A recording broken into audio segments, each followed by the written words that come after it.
Echoes of the Forgotten Hollow. The day started off great. Two friends, Jake and Ethan, were heading into the woods. This year, everyone was collecting mushrooms. After driving for a couple of hours deeper into the forest, they found a place full of mushrooms. "We've only been walking for a couple of hours, and our baskets are already overflowing," Ethan said. "Yeah," Jake replied, pleased. "I didn't think we'd find so many so quickly. Let's pull up the GPS and head back to the truck." Ethan grabbed his phone and opened the app. The satellite quickly found their location and showed them the way back. The weather was getting worse, the sky filled with gray clouds. "Just what we need, getting caught in the rain," Jake grumbled. "Are we going the right way? This feels like it's taking too long. Don't you agree?" "I have been wondering the same thing," Ethan answered. "But the GPS says we're on track." An hour later, they realized the route was wrong. Rain started drizzling, and the baskets, filled with mushrooms, got heavier with every step. "Let's try rebooting the phone," Jake suggested, sitting down on a stump. Ethan hit the restart button on the phone. The phone buzzed, then went dark. "What is this now?" Ethan said, pointing at the screen. "It won't turn on." "What do you mean it won't turn on? Why not?" Jake asked. "How should I know? It's dead." "Don't worry, just give it a minute and it'll work." But the phone didn't respond, even though he tried to be more forceful. "Okay, Jake, take your phone and call 911 before we get into more trouble. I have no idea which way to go. Where did this GPS even take us?" Jake pulled out his phone and stared at the screen. "No," he said, looking at his friend. "No, what? Look at mine yourself." Jake pushed his phone forward. "Well, this is a mess," Ethan said, breathing out heavily. "Now what? Which way do we go? Let's just pick a direction. We can't just stand here." They decided on a path and set off. A light rain fell through the thick branches of the trees, getting stronger. "That's it. I'm tired," Ethan said, sitting down on wet green moss. "How long have we been walking? Do you know?" "I'm not sure," Jake answered. "I don't know. Maybe 4 or 5 hours. I'm soaked through." "Should we stop to figure out how to spend the night? Everything is wet. Starting a fire will not be easy." "I agree. We need a place to camp. Let's move forward a bit to get off this wet moss." Jake led the way. Ethan walked slowly behind. After a few dozen yards, Jake stopped. "Whoa!" he exclaimed. Ethan stopped suddenly too. Before them was an old graveyard. Only a few of the stone markers were still standing. Most of the graves had been flattened over time. Rotting wooden crosses had lost their crossbars, looking like stakes jabbed into the earth. It was a strange sight in the dim evening light. "Look, what is that over there?" Ethan pointed deeper into the cemetery. "Is it an old lady?" "I don't know what to say," Jake replied. "This place is probably 100 years old. What's there to protect?" "Who knows?" Ethan shrugged. "But we don't have any other options. Let's check it out." Walking among the graves felt spooky. Every time a twig snapped under their feet, they flinched and looked around. As they got closer, it became clear that it was not a watchman's shack. An old stone crypt stood among the broken crosses. "It looks like there was probably a village nearby," Ethan said. "Maybe there still is. They buried farmers here, and this crypt might have belonged to their landlord, or whoever was in charge back then. Either way, a cemetery is a good sign." "How so?" Jake asked, confused. "It means a village is close. If anyone is still living there, they can show us the way out. There's no point searching for it now. It'll be dark in these woods in half an hour. We'll crash in the crypt. At least it's a place to stay." "No way," Jake interrupted. "You really want to sleep in a tomb in a cemetery? Think about it. Ethan reasoned. Where else are we going? A night in the woods is no picnic. We're totally drenched. We'll build a fire by the entrance, dry off a bit, and head for the village at dawn. We don't want to get sick. Everyone agreed that it made sense, especially since it was getting colder and the rain was getting stronger. Jake pulled out his phone and flashed the light. They looked around inside the tomb. 2 stone tombs sat in the center. The writing on the stones was illegible. The air was dry. Even though the place felt a bit spooky, it was better than standing around in the rain. Well, Ethan started, it's not the best, but it'll do for a night. What do you think? Do you think those crosses outside can be used for firewood? They're falling apart anyway, Jake replied. I doubt anyone would mind. Jake left the crypt. He didn't pull the crosses out of the ground, though. Instead, he walked among the graves and picked up any sticks he found. After a couple of trips, he had collected enough wood to last half the night. 30 minutes later, after struggling with the wet wood, they warmed themselves by the fire. They were tired from their long walk and felt sleepy. They made a simple plan for the next day and finally fell asleep. Jake woke up to a strange noise. He opened his eyes and silently looked around the crypt. The fire had almost gone out. Only a few embers flickered, casting faint light. Jake looked at one of the tombs. Its stone lid was moved. Their equipment was thrown to the floor. He felt sick. He propped himself up on his elbows and looked over where Ethan slept. What he saw shook him to the core. Where his friend had been, a large pool of blood spread out. His eyes were blank as something crouched over him, ripping at his stomach and growling hungrily. Jake felt terrified. His heart pounded. He tried to stand quietly, breathing heavily. A noise behind him caught the thing's attention. It turned just as the last bit of flame went out. Jake screamed and ran to the exit. After 2 jumps, he finally made it outside. He was hit by a wall of freezing rain. He ran without looking, jumping over grave markers. He tripped over a grave marker and lost his balance. He crashed into a mound and hit his head. He lost consciousness. The last thing he saw was a figure resembling a mangled Ethan. Then he was hit by darkness. "You all right?" Jake heard as he came to, jolting upright and scrambling to a corner.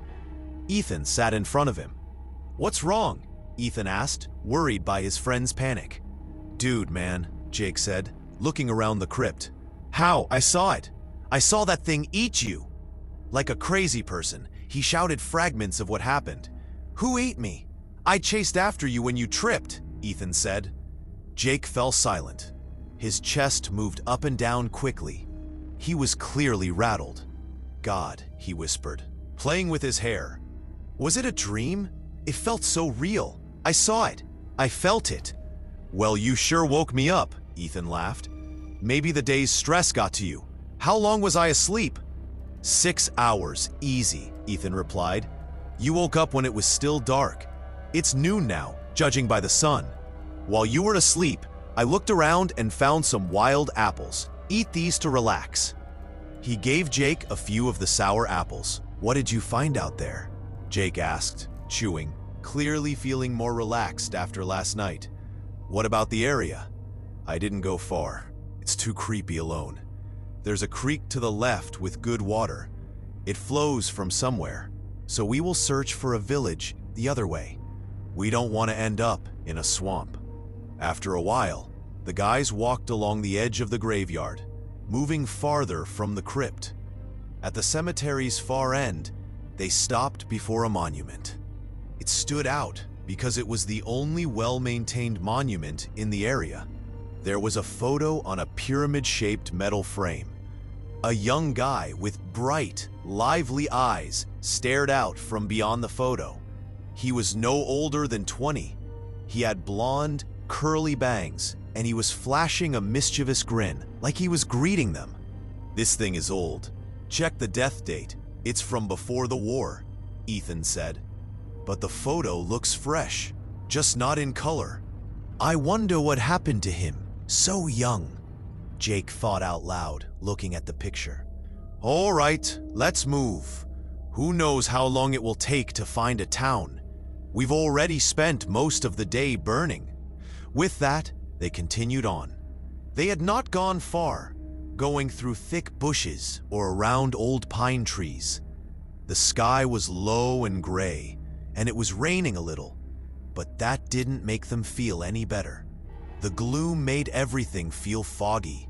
Both were afraid of the dark. Sleeping outside wasn't appealing. They were hungry, and the wind was cold. They felt hopeless when suddenly the trees parted and they saw an old village. It looked like one of those villages that had been forgotten and left behind. As they walked down a street full of weeds, they looked at old log cabins that had weathered the years. These log cabins were gray and falling apart, with roofs that sagged and windows that were broken. Some of the log cabins had boards covering the windows. The scene was dismal. "Well," Jake said, "we found a village. Either way, it will be easier to find a way back to civilization from here. Can you check if there's a signal?" Ethan asked hopefully. Jake pulled out his phone. There were no bars. Jake shook his head at Ethan. "It'll be dark again in a couple of hours," Jake said sadly. "What's the plan? Should we stop here or keep looking for a road?" "I don't know what to do anymore. I don't want to get lost again at night." At that moment, the door of the house they were standing near opened quietly. They quickly turned their heads. An old woman with dark, wrinkled skin stepped onto the porch, staring at them, silently chewing something. Jake snapped out of it first. "Hello," he called out loudly. "We are lost and stumbled into your village. What can we call you?" "Folks call me Agnes," she said flatly. Then she turned and walked back inside. The men hesitated. "Weird old lady," Jake said. "Where did she come from? How is she even surviving?" "Maybe her family visits from town," Ethan replied. "You're thinking about this too much. Let's find out more. My stomach is in pain. Maybe she has food."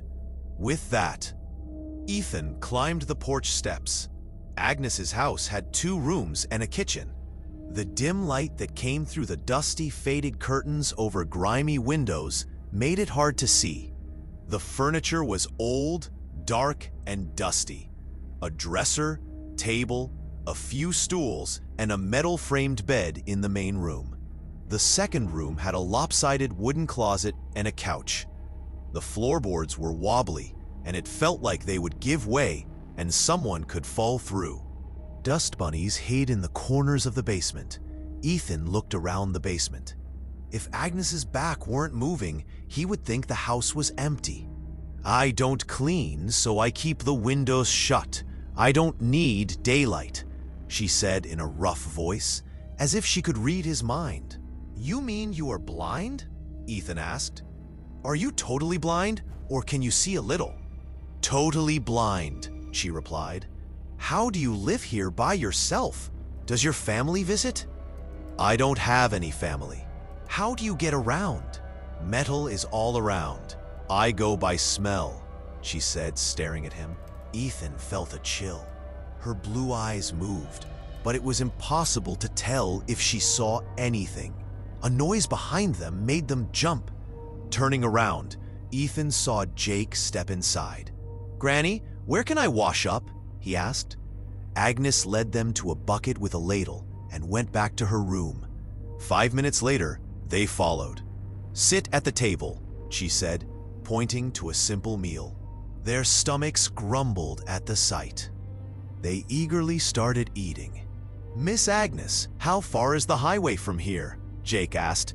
"It's quite far," she replied. "You won't make it today, but maybe tomorrow." What does maybe mean? Ethan pressed. Just talking, she replied, staring at him again. It's still creepy.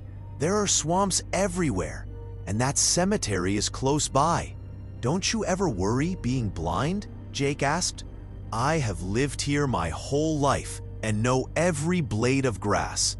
I'm too old to be afraid of graveyards. Agnes said, Are you sleeping in my house or somewhere else? If it's okay, we'll stay here, Jake replied. Then I'll set up the back room. A couple of hours later, the tired men were asleep. Ethan woke up in the middle of the night, really thirsty. Rising, he crept to the kitchen, trying not to startle the old woman as he passed her room. Her bed was empty. He looked around and realized she was gone. Weird, he thought. It's the middle of the night and she's not here. Maybe she went to the outhouse. In the kitchen, he filled a bowl with water from the bucket and drank it. Standing by the window, he almost dropped the ladle. There was someone sitting on the fence outside. No, it was Agnes, he was sure. She was crouched on a thin rail, her head moving from side to side. A large, bright moon lit the scene clearly.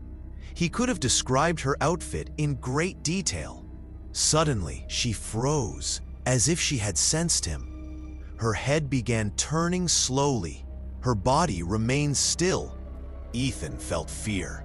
Her neck twisted further, turning completely. She stared at him with empty, hollow eyes. Ethan took a step back, staring at the window. Then he hit something. He turned around quickly and screamed. Agnes stood at the room's entrance, glaring silently. "What are you doing out at night?" she asked angrily. "I got up for water. Out there I saw—" he started to say. "Saw what?" she interrupted. "Nothing," he faltered. "I thought I did. I'm going back." Ethan crawled into bed. His heart was beating very fast. Sweat formed on his forehead. He couldn't stop thinking about her twisted neck. He was restless and couldn't sleep. Jake woke up first. He left Ethan asleep and stepped out.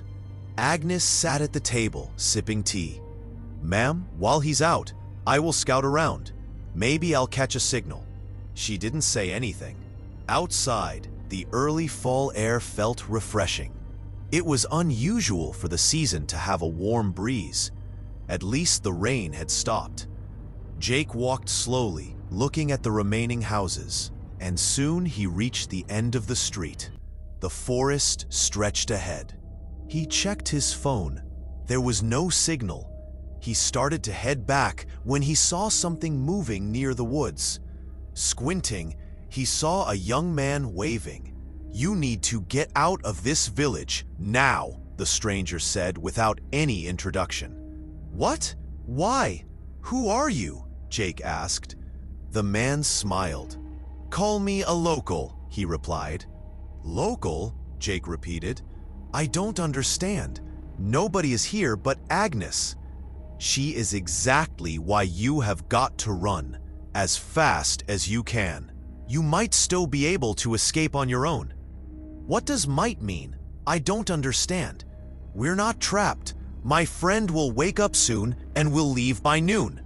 "You don't understand," the guy insisted. "You won't believe me even if I explain. Follow me." He turned toward the cemetery. "Hey, wait," Jake called out, but the stranger disappeared into the trees. Jake was curious. Jake chased after him. Soon, they were at the cemetery.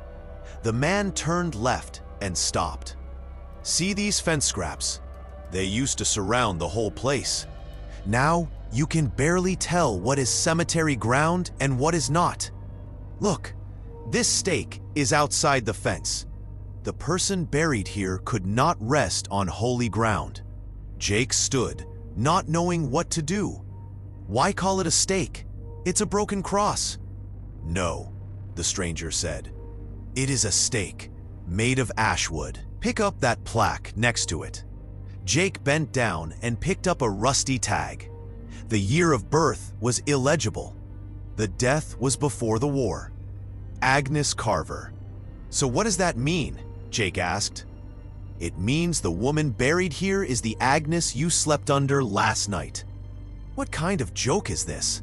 She died before the war, but the Agnes who took us in is alive and well, just blind. She's blind for a reason, the stranger said. They gouged her eyes out before she died so she couldn't see who would kill her or curse them. That's crazy, Jake shouted. You're making this up to get a high. Where did you even come from? Jake was furious. He had been lost in the woods for 2 days, and now he was back at the graveyard. I'll be late getting to her house again. I'll be stuck there another night. Jake felt angry. The stranger's presence alone was infuriating. I followed him like an idiot, he thought. This damn forest. Ethan is probably up, waiting, and I am wasting time. His fists clenched. Then, suddenly startled, he rubbed his eyes and staggered back. The stranger moved forward without saying anything. Jake stopped when he hit a thick birch trunk. Listen closely, the guy said. When 2 girls disappeared in a month, the village lost it. They had searched for the girls, but nothing had been found. Then a ranger saw something bright floating in the swamp, a scarf from one of the girls' heads. People were sad and left, blaming the bogs. Months later, 2 more kids disappeared, and the villagers were very worried. Search parties scoured the swamps. They couldn't find anything. Parents stopped letting kids outside. One day, I was coming back from the next town over. It was late, so to avoid scaring every dog, I cut behind the houses. That's when I saw her. Agnes was carrying a big bag. It looked heavy. I was about to call out and offer to help when the sack moved. She snarled, "Stop squirming or I will eat you alive." I froze, waited until she left, then snuck into her place. The house was dark and quiet. I didn't know why I was there or what I would find, but something made me keep going. Then I heard a noise from the cellar. I found the trap door and opened it. In the dark, I found the 2 missing girls. They were starving and had tears on their faces, but they were alive. They screamed that Agnes was a monster who had locked them up. She had already taken 2 others to the graveyard and was planning to do the same to them. She said she would eat them to stay alive. What else could I do? Even if the kids were just pretending, I saw that bag move. I got them out, then ran to the cemetery. In the old crypt, I saw firelight. I looked inside, but I was too scared to go in. Agnes was stirring up a fire in the middle of the room. She was speaking under her breath and throwing things into the fire. 2 little girls were huddled in the corner. I didn't know what she planned, but I didn't wait. I ran in and yelled at the girls to run home. The first 2, who were hiding in the cellar, made it back to their parents and told them everything. Word spread, and a mob marched to the graveyard. It was too late for me, though. Agnes was furious. I later learned that it was not even her.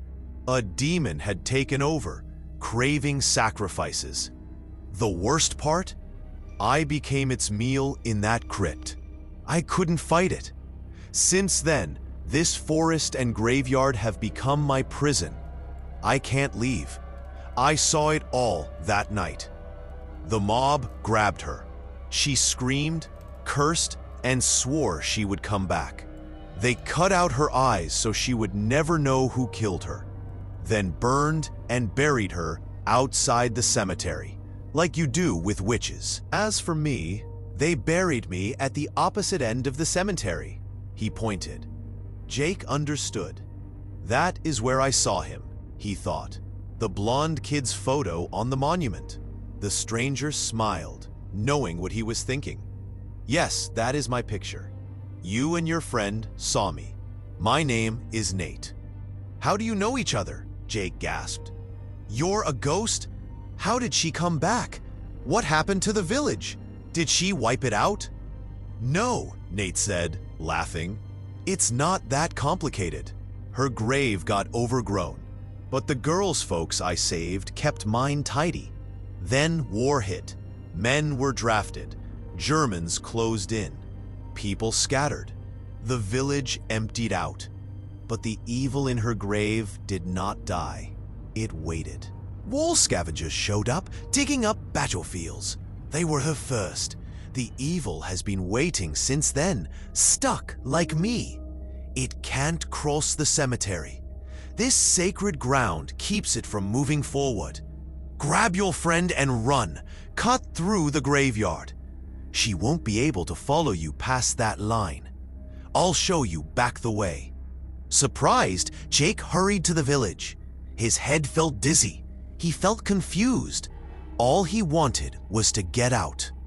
When he arrived in the village, he carefully made his way to Agnes's house and looked through the window. There were thick curtains blocking most of the view, but there was a small gap that showed enough. That bad dream about the crypt came back. Through the curtain slit, he saw Ethan on the floor. Agnes was bent over him. Jake burst in and met Ethan's wide eyes. He was tied up, with his hands and feet tied up. Ethan had woken up to her face, which was twisted with rage and looming over him. He was too groggy to fight, and her unnatural strength pinned him down. Within a minute, he was tied up, and she crouched down and sniffed loudly. Jake shoved her hard. She crashed into a corner and went still. "Jake, what's happening?" Ethan said quickly. "That old lady went crazy. She's so strong. What's going on here?" Jake cut at the ropes. "We are leaving now," he said angrily. "I'll explain later. Just trust me. We're going to the graveyard." "The graveyard?" Ethan repeated. "That's near the swamp. We need the road." "Shut it, Ethan," Jake interrupted. "If you don't want to die, we have to go to the graveyard." Agnes stirred. They ran quickly to the forest, leaving everything behind. A deep, guttural howl echoed behind them. They ran even faster. They darted past trees, stopping and glancing back. There was no one following them. "Which way is right?" Ethan panted. "The swamp is that way," she said. A loud, mean cackle came from the village. Ethan and Jake ran through the woods without looking. They couldn't see a path to the cemetery. Behind them, the howls turned into growls. "She's messing with us, making us tired," Jake said, breathing heavily. "I don't understand. Who is she? What does she want?" "You won't believe this," Jake said. "They buried her almost 100 years ago. They blinded and burned her first." "What?" Ethan stared. "You'll believe even less how I know," Jake smirked. "He told me." Ethan gaped, not believing it. "Do not believe it? I didn't believe it either until I saw her with you. That dream? It was the same deal, except she was eating your guts." Twigs snapped behind them, and they ran again. Ethan stumbled. His foot sank into the muck of the swamp. Jake didn't notice and ran ahead. He turned around and found Ethan waist deep in the mud. "Come on, Ethan, one more pull," Jake urged, holding out a stick. "I can't, Jake, I'm done," Ethan said, sounding weak. His hands were shaking. Every attempt to escape the bog was unsuccessful. The forest went silent. There were no birds, there was no wind, and no noise from the trees. "Come on, you are tired. Push," Jake begged. "I can't." Ethan looked at Jake. Turning, Jake saw Nate. "He is stuck," Jake said gently. "He's too weak." Nate stepped closer and pointed at the stick. "Hold on." He moved closer to Jake, like a shadow, and gave him his strength. Ethan grabbed the stick. With their combined pull, he fell to the ground, breathing heavily. "Move," Nate said, pointing to the cemetery, then disappeared. Jake saw something move behind Ethan. Agnes came out of the bushes, looking strange and smiling with her little teeth. Her empty sockets showed. She sniffed, lurching forward. They ran to the graveyard. Her howls, which sounded rough, followed them. They could see crosses ahead. They hit hallowed ground as Agnes closed in, then stopped short, blocked by an invisible wall. They were lying on their backs, staring at her hideous face, pacing like a caged beast, sniffing the air. "She is sniffing for us," Ethan whispered. "How do we get out of here? She'll attack us as soon as we leave the graveyard." "We have to distract her," Jake said. "How, Jake?"